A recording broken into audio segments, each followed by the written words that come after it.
What up, y'all? It's your boy Brick, aka Games Dean, aka ya boy, aka the guy who's bringing you that E3 insider stuff, featuring Wubby, bringing you what I thought was the best from Microsoft, best from PlayStation, best from Nintendo, and then I got a couple bonus for you in the arcade section. I'm also going to explain a little bit of the Game Pass for some people who kind of don't know what the hell that is. So we're going to go in order of the conferences that were shown for no real reason. Alright, peace. Starting out with Microsoft. They come at you with the heavy hitter Halo, Master Chief, John Spartan, 115. Fuck, I don't know if that's the right one. Whatever, John Spartan. They show the iconic helmet, the Spartan helmet, and they have a new freaking system that they're running on called Slipstream. So you could assume that's the highest regards possible. So it's going to be just face-melting battle royale. Can't wait to be just diving into Blood Gulch or Valhalla and just start ripping people with the sniper. Ooh! Okay, that's going to be sick. Already speculating super hard. Another banger, Cyberpunk 2077. 277. I don't know how they're going to say that. I'm sure it's not the first way, though. It's a new game about a neon dystopian futuristic city slums. Come to life from the CD Projekt Red Studios. The last AAA title that they had was Witcher 3, which is widely renowned as one of the greatest RPGs of our time. They're going to bang this one out. For a fact, I've only heard fantastic things about this game. They revealed a new Hitman 2, which specifically I'm hyped for. They're doing a spectacular job marketing this game. I want to see how Agent 47 kills this guy with a muffin. It's just him holding a muffin. I'm just like, yo, he's going to kill him in some dope, weird way. And it's not going to be straight poison. He's going to, take off the muffin top, bludgeon him to death with the stub of the muffin. Nobody wants the stub of the muffin anyway. PlayStation brought some heavy hitters, though.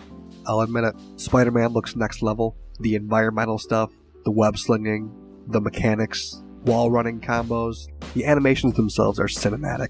It looks beautiful. You already know all the villains, all the heroes. We thought this was going to be playable more like Batman, but the combat is so fluid, it doesn't play like that. Last of Us 2 was announced. The first game was at the end of PlayStation 3, just in the beginning of PlayStation 4, so 5 years ago. Looked incredible. It played on probably a PlayStation 4 level at points. That's not true. I was worried this game would fall flat on its face, like Uncharted did. Uncharted didn't fall flat on its face, I won't give it that, but it didn't do any new innovations that I wanted it to. It just kind of was a straightforward game. It was fine, the story was fine, but The Last of Us 2 is taking that to another level. The cinematic views of stabbing people in the face and the interactive environment looked flawless.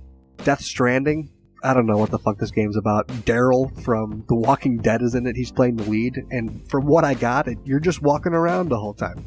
It's supposed to be a mystery thriller, suspenseful game. All I got was this guy's climbing mountains and delivering a package. And his name is Daryl from The Walking Dead. They brought up Kingdom Hearts 3, which is literally the all-time cheesiest game ever. Cue a line, "It's all in your heart," or something like that. I don't know.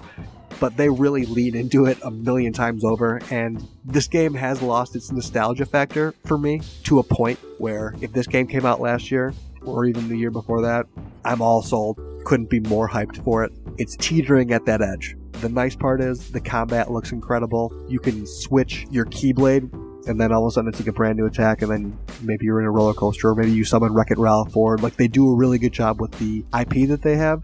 So I'm still going to get it because I'm just absolutely hyped about Kingdom Hearts 3, but it is the cheesiest game of all time. Nintendo.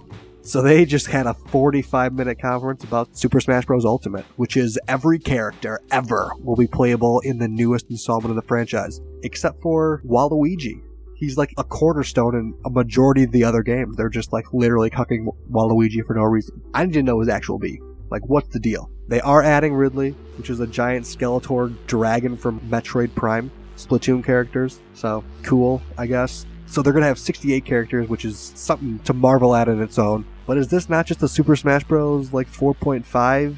Is it cooler to see Mewtwo versus Lucario because they haven't been in the same game, but they're really just, as they call them, Echo characters? They're kind of the same thing, but they're not, like Daisy and Peach. So would you rather have 68 character roster, or a 30 character with 15 of those being new and having some sort of newer gameplay? It's kind of up in the air.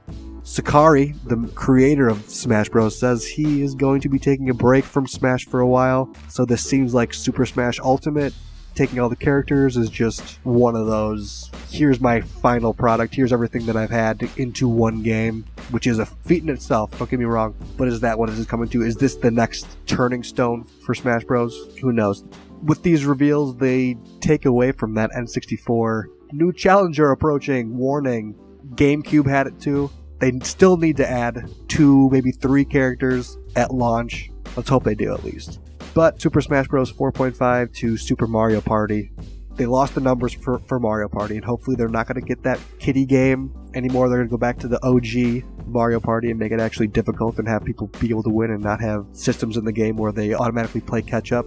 This is the first installment on the Switch, and it looks like they have some very interesting mechanics that they can fuck around with. You get a couple of different switches together, and you kind of make your own little map for the tank game. They're bringing back bumper balls. I think this is something that is going to make a turn for the better in the Mario franchise, and hopefully maybe they do that with the upcoming Smash. But that was really it from the Nintendo side of things.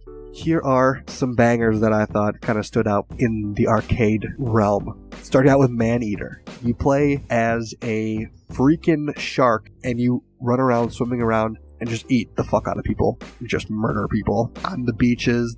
I saw you jump over like this pier and just eat this family. As fucked up as that sounds, it looks hilarious, and I'm super into it. My Friend Pedro is a run and gun arcade game that looks like a ton of fun. Oddly enough, it's like a puzzler. Do not know what to say about this game other than it's a run and gun. I kind of just want to let the gameplay feature itself. Kind of self-explanatory. You're going to run around and do dope shit and kill people that are just goons. Goon Squad Hunt. Another one of my favorites of all time. Battletoads is getting a reboot. Whoop, whoop, whoop. A cult classic beat-em-up game if you haven't heard of it. Not much has been released about this game, but it's going to be hand-drawn, similar to Cuphead, with a similar beat-em-up style gameplay. Who could forget the 6 space bikes and the over-the-top punches and kicks with the boots? Pumped for that game. Speaking of hand-drawn, Cuphead DLC, The Delicious Last Course, featuring Miss Chalice, is getting the nod for the DLC. That's what I'm talking about. The hand-drawn for this game is so much fun, and I'm pumped to get the new bosses, some new run and gun levels, get some new artwork.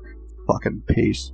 One of the games I'm most excited for is Wargroove by Chucklefish Studios, and it brings a reimagined turn-based strategy game based on the artwork and game style of Advanced Wars, which is 10 years since they made Advanced Wars, and so it's been freaking due. Instead of tanks and airships, they go Game of Thrones route. They do bow and arrows and dragons and things like that. Simple, 4 players, very awesome, very unique gameplay. Pumped for that one to come out. And that's basically the quick wrap-up of the E3.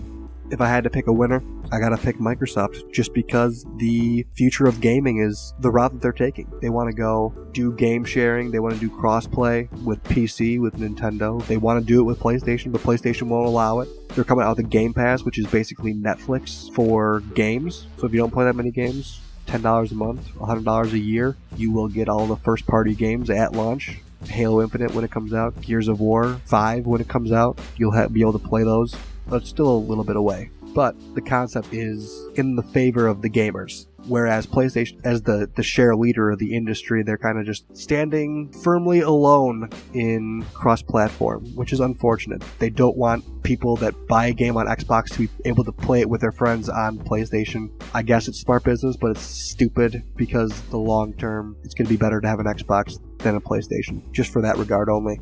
Well, this has been your E3 wrap-up with your boy Games Dean, featuring the Chumpcast, which I'm on the Chumpcast, your boy Brick. This is his sign-off. Yo, peace, sick, see ya.